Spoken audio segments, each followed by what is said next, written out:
Hello, boys. So, at some point in history, people were confidently doing things that would get you locked up today, like no parole, not even family visits, probably not even food. So, let's get straight to it because it gets bad. So, let's start with Europe, 1500s to 1800s. People were eating mummies. They ground them into this black powder called mumia. Then they mixed it with wine or honey and drank it like it was creatine. Probably some dude even dry scooped it. This wasn't some weird underground thing, by the way. This was normal. Kings were doing this. King Charles II of England? This crazy dude drank mummy booze every single day, swore it'd make him live forever. And he died at 54. Demand got so insane, legit mummies ran out, so shady merchants started faking them, grabbing fresh corpses, drying them in ovens like jerky, and grinding them up. They basically looted entire graveyards for this crap. Kinda weird, but I respect the hustling. So, next one. 1700s France. Versailles.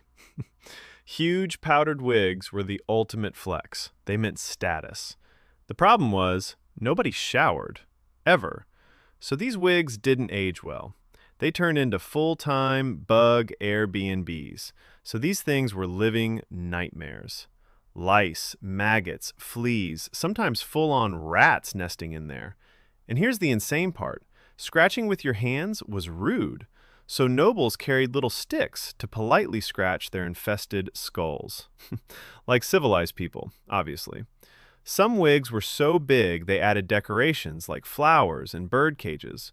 One courtier straight up died from infected scalp wounds, and instead of rethinking the wig, people bragged, because back then, more bugs meant more money.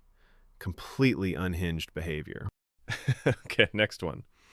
And this is my favorite kind of stupid. There's a village in Spain called Trasmoz.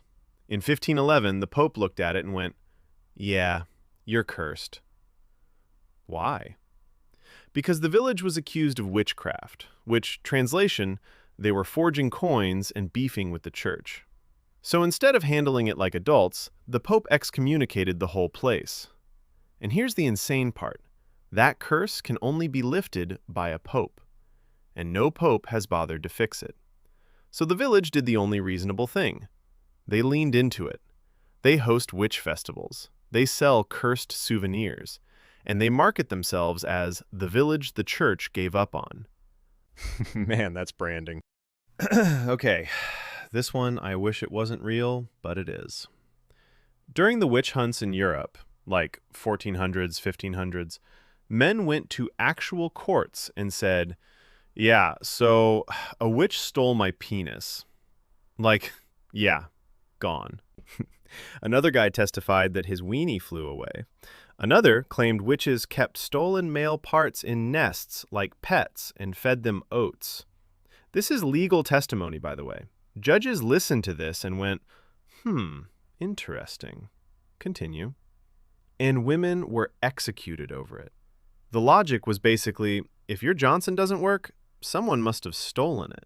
There were even restoration rituals to get your Peter back, which I prefer not to describe, but you can look it up. So, this entire panic came from men being terrified that their schlongs weren't under their control. It happens to the best of us, man. Don't despair. Next one. Also Spain, 1600s. Still happening, for some reason. There's a festival where a grown man dresses up as the devil and jumps over babies. Why?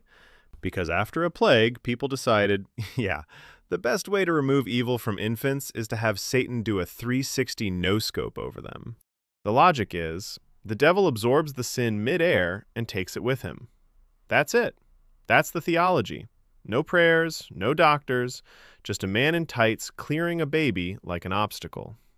And the insane part? No injuries recorded. Ever. So yeah, if you've ever wondered how traditions start, sometimes the answer is, people were traumatized by disease and just guessed. That's it. So, next one. Shakespeare was so paranoid about grave robbers that when he died in 1616, he literally carved a curse into his own tomb, basically saying, "If you touch my bones, I will ruin your life." which worked. People were too scared to touch it for centuries.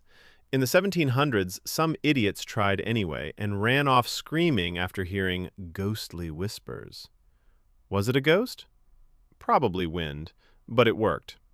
Fast forward to 2016. They scan the grave. The skull is gone. So either the curse has insane lag, or someone stole Shakespeare's head and just went on with their life like that's normal. All right, quick detour. In parts of southern India, specifically the temples in Tamil Nadu, there's a ritual where people smash coconuts on their own heads. On purpose. The idea is simple. You want something, health, luck, whatever. You offer the coconut and also your skull. The idea comes from ancient fertility rituals. The coconut represents your ego. So to humble yourself spiritually, you break it on your skull. So beautiful. And kinda unsafe. People bleed. People faint. There's a documented case from the early 1900s where a guy knocked himself out mid-ritual and everyone just went, "Damn, the gods are working fast." Modern doctors are obviously like, please stop doing that. Some places tried banning it. Didn't work. And yeah, people swear it cured them, which I understand because if you hit your head hard enough, you'll believe anything. Now, this one looks cute now, but it absolutely wasn't then. You know the pinky swear? Like, pinky promise, bro, for real this time. Yeah, that used to mean losing a finger. In Japan, it came from something called yubikiri, which literally means finger cutting. If you broke a promise, you got your pinky chopped off. That's why Yakuza are missing fingers, by the way. Same logic. Break trust, lose a finger. The idea was simple. If you're missing a finger, everyone knows you're untrustworthy. So yeah, if you do the pinky promise, you're basically doing a micro-ritual that used to be enforced by gangs and criminals, but now it's like, bro, promise you won't eat my fries? So, that's it for today. All of this really happened, and I hate that I know it now. Strange world that we live in, man. That's it, boys. Thanks for watching.